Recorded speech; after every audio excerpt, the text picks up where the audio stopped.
What's up guys, in this video I'm gonna show you how to make a perspective text behind the person in Canva PC. So the first thing that we want to do is to do the text part first. So to do that we're gonna change the color of our background because I want to make the text white. We're gonna add text. We're gonna write what we want. For me is king with upper cases.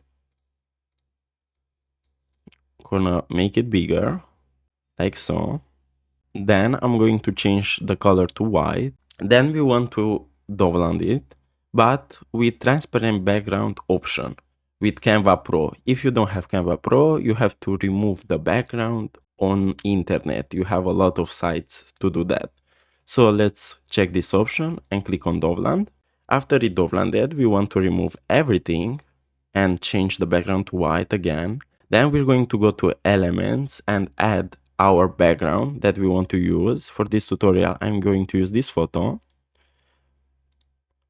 I'm going to flip it. Then what we want to do is to duplicate this photo like so, put it above the initial photo, but remove its background like so. And as you can see, we remove the background. We put it again on the background photo. Then what we want to do is to go to apps and search for transform image.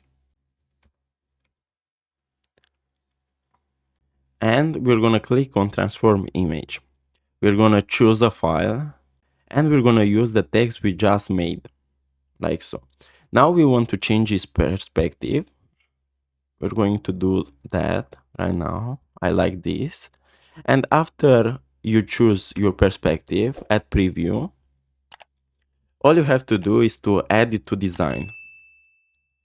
Now, to put it behind the person, what you want to do is to change its position to backwards. And as you can see, now the text is behind the person. So guys, this was the tutorial. Thanks for watching and don't forget to like and subscribe to the channel.